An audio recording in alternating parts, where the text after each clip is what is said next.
Alright, welcome sa aming second stop. Yan. So, andito kami sa water park ng Kao. Very nice, tita. So, mag-stop lang kami dito for a swim or for a slide when we come back no, from the city. So, meron sila ditong big na trampoline. Tapos, if you have some caravan, you can park on that side. Tapos, dito ang kanilang toilet. So, ito talaga usually ang mga ginastapan ng mga travelers, no? Para mag-stretch ng legs.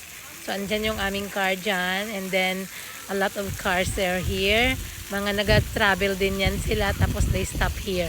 So, kung may mga kids ka, stop ka dito para makapagpahinga yung mga bata. Makapagligo-ligo. Okay, so we'll just stopping for a few minutes and then we're heading off straight.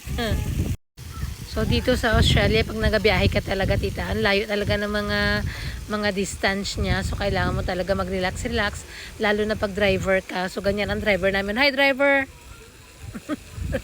So kailangan talaga yan siya makapag-stretch ng legs para mag-wake up ang sarili mong kalimutaw, no? Tapos sa mga bata, para hindi sila ma-board, ganyan. Tapos, dito ka na eh. O, diba? Nice, nice. Nadala mong swimsuit mo? Kaso hindi man kayo mag-stop na mag-ihi lang. Tapos magdiretso na naman agad.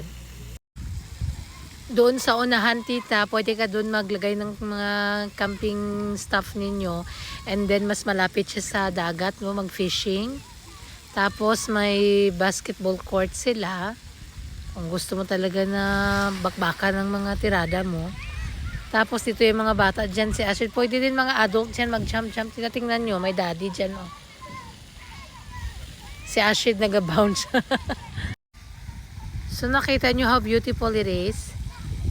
Magdaan ka lang dito, tapos kompleto na. Pero way back then, wala pa naman ito, tita. Mga 2 years ago, is it now? This one? The water park? Or more than just a year ago, yeah. But then before, nung hindi pa itong water park andito na yung playground. So every time na mag-pass kami dito, yung mga bata dyan nag-play sa playground. Yan. So another, agay, kinlampusan mo ko ah. It's another mga, nag-aagi. Alright, last jump, we're going! Ara! Come on! Alright daw! Si maganda din dito sa likod, no? So next time magpunta kami dito, dalahin namin yung aming camper. So we're heading off, tita. Gusto pa nila ng mga bata magstay, but then we have to go kay mga 6 na oras pa yung aming babiyahin. Akala mo yun? Akala nyo lang, ha? Nagdaan lang kami dito na mag-ihi, no? Okay, let's go! Keep moving! So, bantayan daw ni nanay pag mapuno yung balde, magtuwad man yan. Tingnan nyo, tita, ha? So, kung andito si Ashid, maligo sila ni ate, andyan sila lagi sa baba. Bantayan nila yan na magbaliskad ang balde na malaki. Ayan na! Whee! O, diba? Free lang po ito dito lahat, tita, ha? So, lahat ng mga nag-stop dito, magligo-ligo, pati yung mga mama, magligo-ligo. And then one day, pag marami na talaga kami mga milyones, bibili kami ng ganyang kalaki. O, para kung mamatanda na kami niyang kulog, biyahe na lang kami.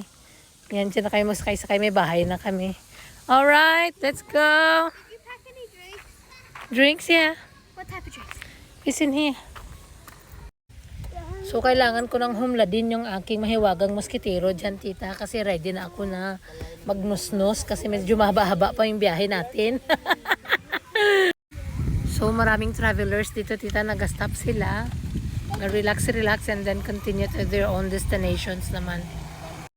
So, okay. Bye-bye water park for now. See you again in a couple of days. Okay, mga people. Bye-bye, people. Let's move. Radio. So ito yung kanilang pub or yung kanilang hotel dito na side. Tapos, awang post office. Look at this guy's legs. Huh? What happened?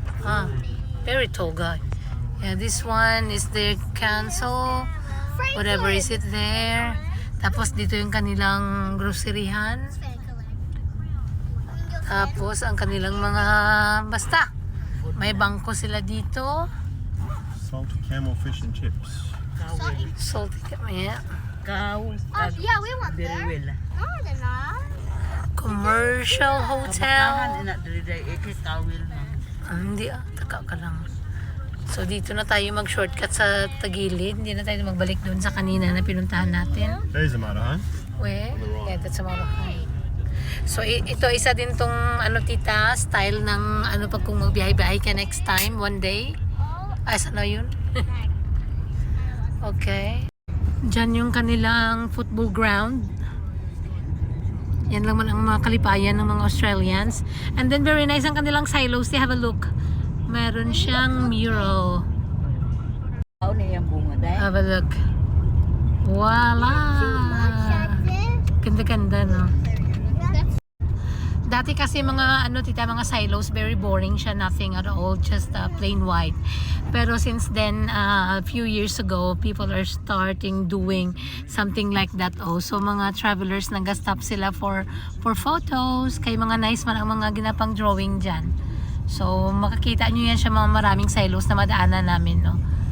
Mag-video tayo niyan. Kung mag-stop over kami before, pag magbiyahe kami dito, kami nag-stop kasi masarap yung kanilang ginabenta na chips.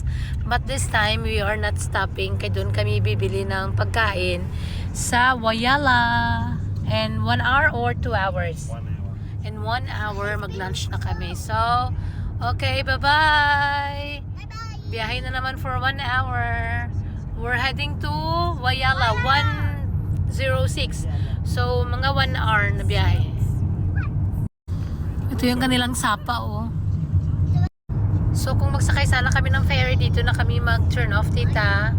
Kaso kaya medyo windy ngayon, so useless pa din yan. So, dito yung ferry na masakyan. Mag-connect ka, so at least yung travel mo na for few hours, mag-shorten a bit, no? Pero we're not going in there.